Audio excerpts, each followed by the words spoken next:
Mulher é flagrada no momento em que desce de um carro e abandona, olha que maldade, 4 cãezinhos num terreno. Me dá a imagem, por favor. O carro chega, olha a maldade dessa mulher, é uma rua deserta.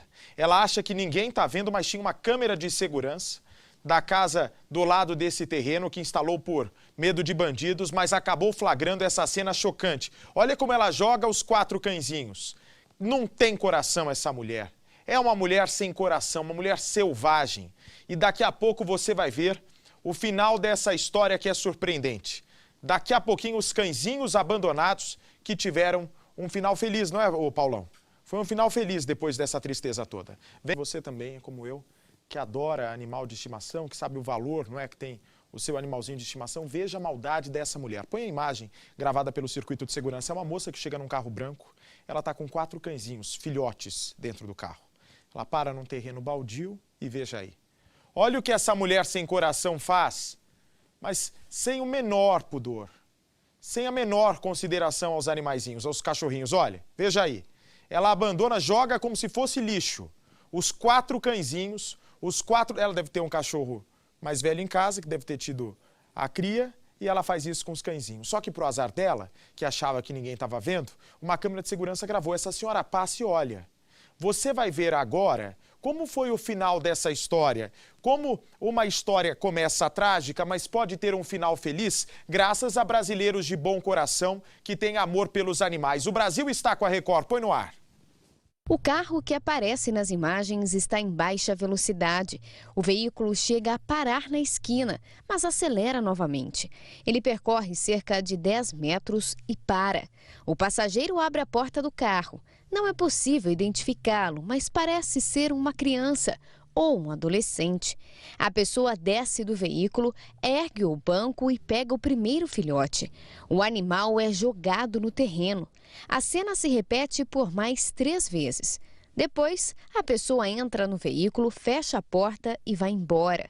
Os filhotes parecem desorientados. Eles andam de um lado para o outro, até que uma mulher se aproxima. Ela vê os filhotes e fica desesperada. Segundos depois, com a ajuda de 2 crianças, a mulher recolhe os filhotes e leva todos para a garagem da casa dela. Eu saí do banheiro e entrei assim no quarto. Na hora que eu olhei, eu vi um carro parado. Aí eu fiquei olhando, aí eu vi quando eles começaram a jogar, só que já tinha jogado 2. Aí até eu saí aqui fora, fiquei meio assim com medo. Mesmo assim, eu peguei a chave, desci aqui, abri a garagem, olhei meio assim, mas o carro já tinha ido embora, já tinha acabado de sair. Ela conta que só percebeu que eram 4 filhotes quando chegou bem perto. Me deu um aperto assim, sabe? Porque a gente tem cachorro assim, gosta, então fica chocada. Os filhotes foram abandonados neste terreno. O local fica na última rua do bairro, um lugar com pouco movimento, principalmente durante a noite, o que faz a gente imaginar que o abandono dos filhotes foi premeditado e que as pessoas que cometeram esse ato tão cruel escolheram exatamente este lugar porque imaginaram que aqui não estariam sendo vistos. Adriene, a cunhada de Claudete, foi uma das primeiras pessoas a saber do ocorrido. Meu irmão me ligou e falou o que tinha acontecido, né? Aí eu vim ajudar ela a colocar a ração, a água, porque eles estavam com muita fome. E estavam machucados? Como que eles estavam? Não, machucados não, eles estavam muito acuados, né? Com medo, não sei se foram maltratados, alguma coisa assim. Um olhar bem triste. Foi o que a gente percebeu na hora que a gente teve um contato com eles assim, foi isso. Inconformada, ela publicou as imagens do ato de covardia em uma rede social. Rapidamente a notícia se espalhou.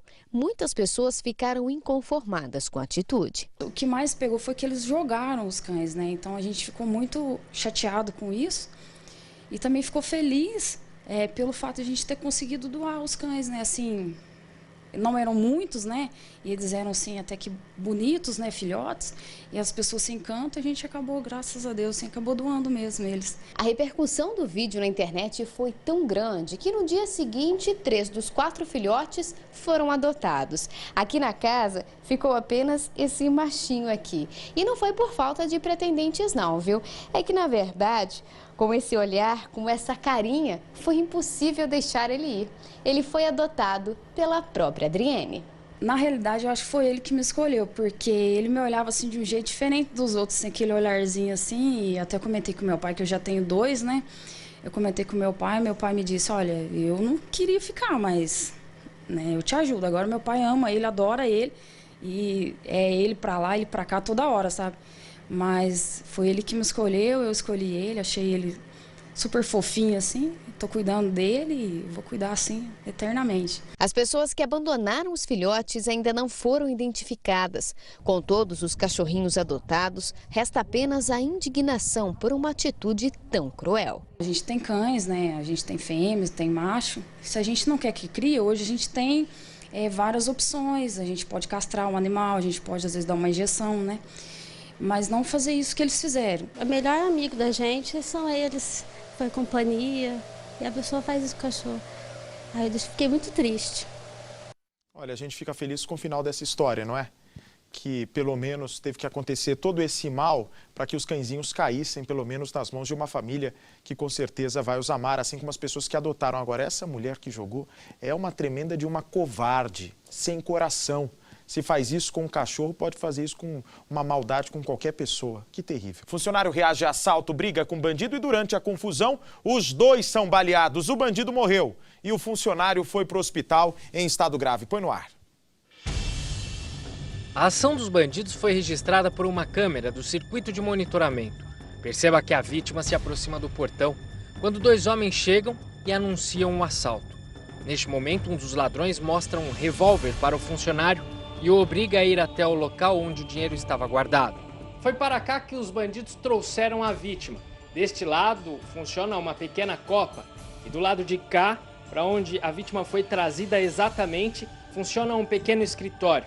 A intenção dos criminosos era roubar parte do dinheiro que estava com o homem e parte da quantia que estava aqui dentro. A polícia ainda não sabe se o primeiro disparo ou se todos eles foram feitos aqui dentro ou do lado de fora. O crime aconteceu nesta cooperativa de transportes que fica no Jardim Primavera, em Sumaré. As imagens ainda mostram um dos ladrões fugindo. Em seguida, vítima e assaltante brigam. Em determinado momento, os dois caem.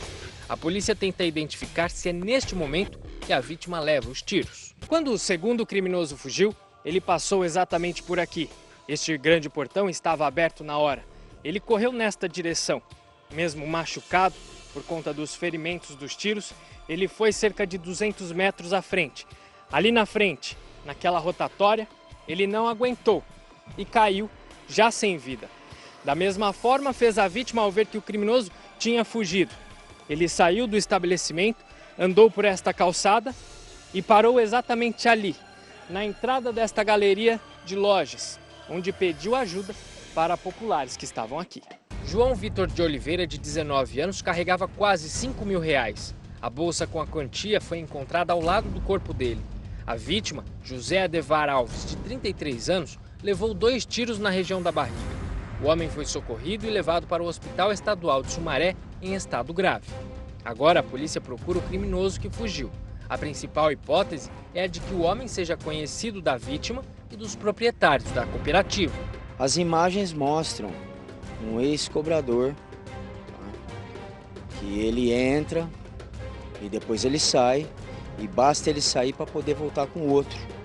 O criminoso que fugiu, Adriano Carlos Martins, aparece nas imagens da câmera de monitoramento minutos antes do crime acontecer. Veja como ele caminha, ele conversa com a vítima e pede para usar o banheiro. Na sequência, cumprimenta José Adevar e vai embora. Ao sair do pátio, vira à esquerda. É o mesmo lado por onde os bandidos chegaram.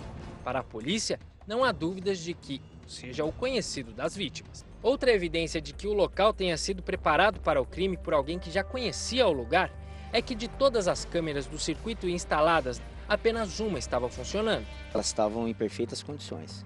Dá a entender que a pessoa entrou durante o dia, em alguma circunstância que estava vazia, o local, e já mal intencionada já foi cortando, mas ficou 2 que não percebeu. A arma usada no crime foi apreendida com 5 munições deflagradas. O dinheiro que estava com o assaltante foi devolvido para o dono da cooperativa. Atenção, Brasil, me chega uma outra reportagem inédita.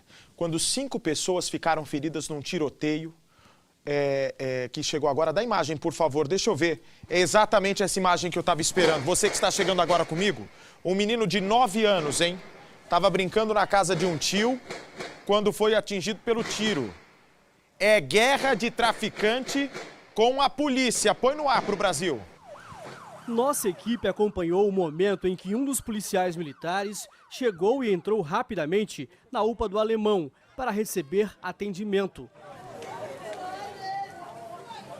O clima voltou a ficar tenso entre policiais militares e criminosos depois que um suspeito foi baleado. Traficantes declararam guerra contra os policiais das UPPs do Complexo do Alemão, na zona norte do Rio. O intenso tiroteio assustou os moradores.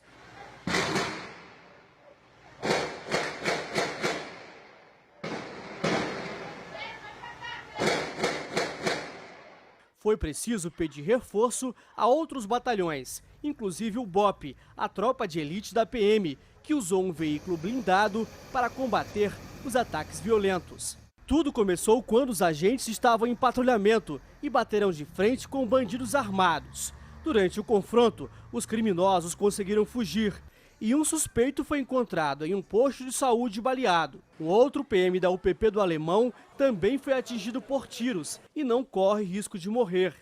Entre os feridos estava o pequeno Yuri de Souza Calheiro, de 9 anos. Ele foi baleado quando brincava na casa do tio. A criança foi socorrida e levada para a UPA do Alemão. Outra vítima de bala perdida foi o idoso que trabalha como vigia, Luiz Carlos do Nascimento, de 62 anos. O mais curioso é que ele foi atingido por uma bala perdida a cerca de 3 quilômetros do Complexo do Alemão, local onde estava acontecendo o intenso confronto entre policiais e bandidos. Apesar do susto, o idoso não corre risco de morte. O poder está com eles, né, com os bandidos, cada dia mais, e nós somos os reféns. Eu vou direto até o Rio de Janeiro conversar com o nosso Hernani Alves, que tem novas informações sobre o confronto. Oi, Hernani, boa noite. Bem, Bate, depois desse tiroteio, policiais militares reforçaram a segurança no local. Agentes de outras UPPs da Zona Norte foram enviados ao Complexo do Alemão. No entanto, houve um novo confronto envolvendo PMs e traficantes. Resultado, mais 2 pessoas feridas. Portanto, de ontem para hoje, 7 pessoas foram baleadas no Complexo do Alemão. Bate. Hernani, volto já com você aí no Rio de Janeiro. Atenção, Brasil! A polícia prende casal de irmãos por tráfico de drogas. Eles tinham um enorme pé de maconha em casa. Deixa eu ver a imagem, por favor. Cadê? A planta, estão me dizendo aqui, ocupava todo o pátio da casa. Estão agora presos. Põe no ar. A plantação de maconha ocupava todo o pátio da casa. A planta, que tinha mais de 3 metros de altura, era cultivada há bastante tempo. Os policiais do DENARC já investigavam a dupla de irmãos, mas foi a partir de denúncia de vizinhos que eles descobriram o cultivo. Os donos da casa foram presos em flagrante por tráfico de drogas. O jovem, quis dizer que a planta era só para o consumo dele, Que a gente achou, todo mundo achou estranho uma planta desse tamanho. Ela, assim, do estado que está, ela pesa em torno de 10 quilos. Para consumo individual é meio estranho. A polícia acredita que, além do plantio, o restante do processo de manipulação da droga era feito na própria casa. Algumas folhas de maconha foram encontradas já secas e embaladas. Essa planta pesa cerca de 10 quilos e, pelo tamanho, estima-se que ela tenha no mínimo 1 ano. Esse é um cultivo bastante difícil e exige um conhecimento técnico grande, é o que chama ainda mais a atenção da polícia. Por isso, o DENARC ainda vai investigar a participação de outras pessoas nessa quadrilha. O homem de 21 anos foi encaminhado ao presídio central. A irmã dele, de 28, para o presídio Madre Pelletier. Olha, um dos traficantes mais perigosos do Brasil foi preso. Esse aí é Leozinho, do Rio Doce. Ele morava com a família inteira e mesmo assim tocava o terror, não respeitava nem a família. Põe no ar a reportagem completa. Um dos maiores traficantes de Pernambuco. Considerado um grande líder no tráfico de drogas no estado, certo? E tanto que vem respondendo a processos por isso, continua sendo investigado. O Leandro estava levando uma vida tranquila aqui em Aparecida de Goiânia. Se passava como comerciante, morava em um apartamento em um bairro médio em Aparecida de Goiânia. Apartamento pequeno, porém com toda a família. Ele só não sabia que a polícia do Pernambuco e também a polícia de Goiás já estavam investigando a vida dele. A polícia pernambucana pediu apoio da DEIC de Goiás.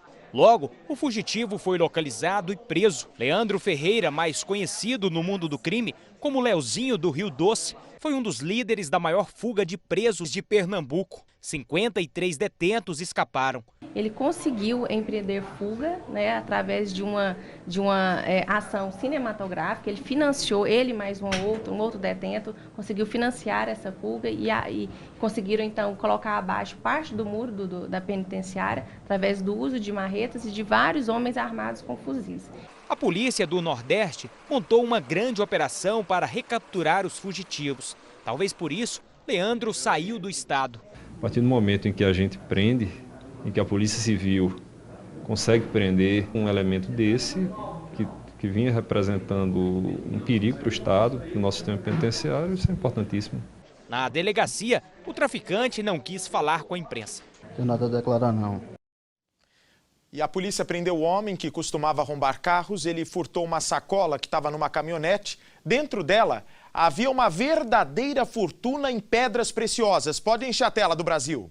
São vários tipos de pedras preciosas, que ao todo somam quase 2 milhões de reais. Tem até esmeralda e tudo foi parar na mão do Ricardo Gonçalves. Os donos das pedras preciosas estavam vindo do Pará e seguiam para São Paulo. Aqui em Goiânia, pararam para almoçar. Foram no setor marista, na região dos bares e restaurantes. Pararam a caminhonete um pouco acima do restaurante. Só não sabiam que ali tem vários ladrões de veículos. Eles principalmente agem quebrando o vidro e levando tudo que tem dentro. Em alguns casos, levando também o veículo.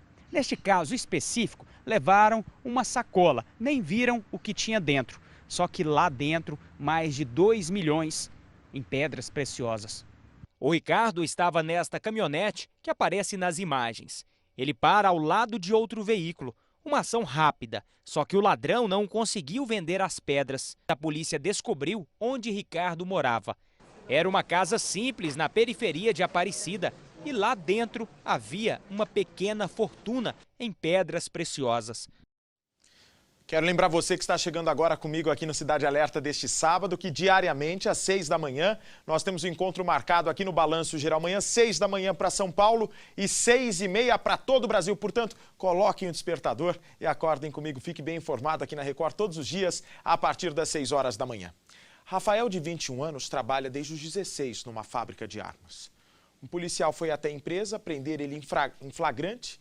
Ele faz parte de uma quadrilha que vende armas ilegalmente. Peças de armas, para você ter uma ideia, eram arremessadas pelo muro da fábrica. Dá a imagem, por favor, do momento da prisão. A quadrilha montava do lado de fora da fábrica todas essas armas e vendia na internet. Veja a prisão. Os policiais chegam na fábrica de armas com o apoio do setor de segurança. Na linha de montagem, procuram por um funcionário. Basta ver a aproximação da polícia para o rapaz aparecer já assustado. Rafael Ibarra de Abreu, de 21 anos, trabalhava há 5 nesta indústria. A polícia descobriu que ele fazia parte de um esquema de desvio e venda ilegal das armas. Ele era montador das armações, ou seja, o esqueleto do produto. E era assim mesmo, incompleto, que o armamento era furtado. E tudo era feito de um jeito até muito simples.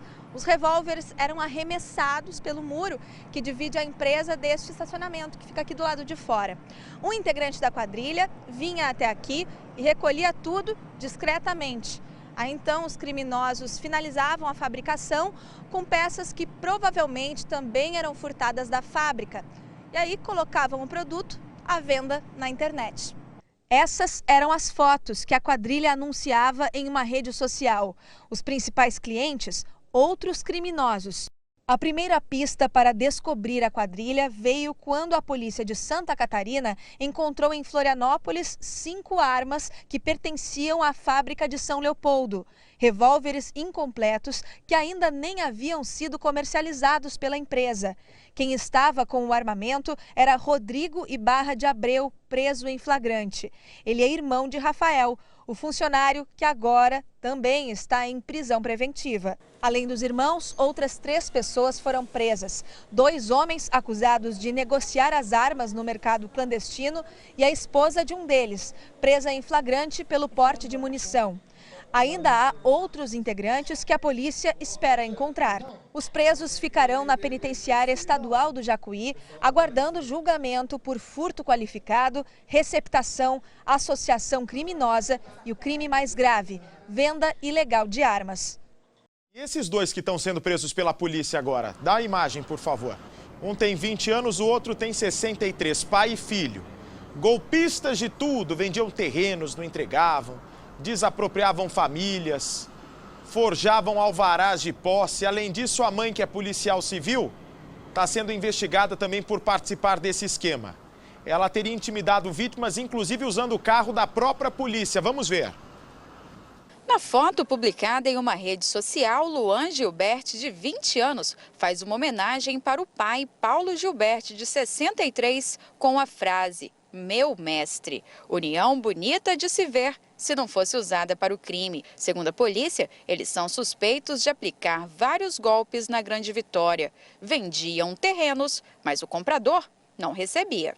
A fraude foi descoberta após uma vítima procurar a delegacia. Ela contou que comprou um terreno de R$50 mil.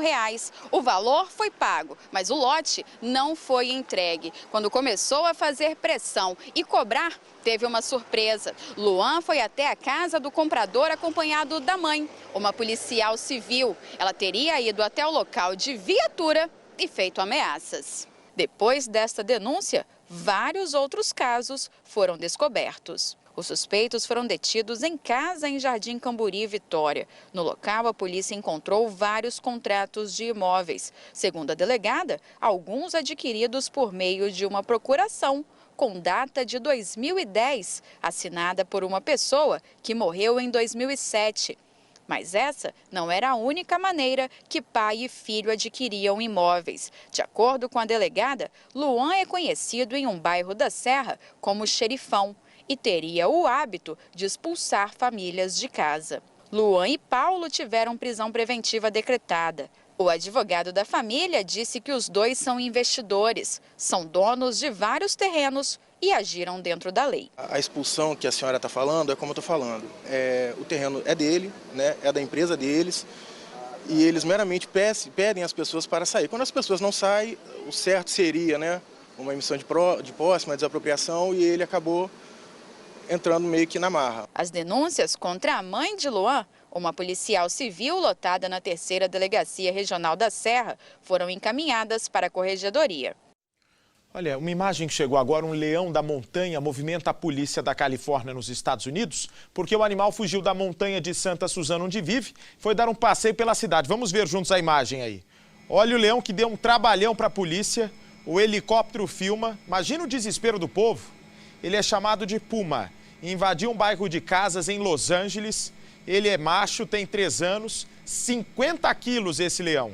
Correu pelo bairro todo, passou por escola. Veja aí, entrou nos jardins das casas, até que é cercado agora pela polícia ambiental, que vai disparar, repare aí o momento, o dardo tranquilizante. Aí, sendo atingido pelo dardo, ele não esboça a reação e pode ser levado até para o habitat dele, que não fica muito distante dessa região de casas nos Estados Unidos. Um trio é preso em flagrante por tráfico de drogas. Para não chamar a atenção da polícia, uma das traficantes andava com a filhinha pequena. A menina foi entregue para a família da criminosa. Dá a imagem do trio, por favor. O trio foi preso em frente a um posto de saúde no exato instante em que entregava droga. Maconha, tinha cocaína. Bota no ar a reportagem para o povo. O homem de 19 anos e as 2 mulheres de 21 estavam com 1 quilo de maconha e 50 gramas de cocaína pura. Eles foram presos por tráfico e associação criminosa. A ação da polícia aconteceu no momento da entrega da droga. O ponto de encontro dos traficantes foi em frente a um posto de saúde em Canoas, na região metropolitana de Porto Alegre. A droga seria entregue em plena luz do dia, mas o que mais impressionou os investigadores é que uma das criminosas levou a própria filha até o local, justamente para não chamar a atenção da polícia. Este vídeo gravado pelo DENARC mostra o momento da abordagem. Os policiais cercam a moto usada pelo casal de bandidos de Gravataí. Tudo indica que a droga seria comercializada lá. A mulher loira parece atordoada com a chegada dos agentes. Ela está de mãos dadas com a filha e carrega uma sacola. Os entorpecentes estavam dentro do pacote. A criança foi deixada com a família. Os policiais evitaram sacar as armas durante a abordagem para não assustar a menina. Tivemos a cautela necessária para tentar fazer uma abordagem sem truculência, sem qualquer violência, até como forma de preservar uma criança que ainda não tem estrutura para passar por uma situação tão grave. Muito bem.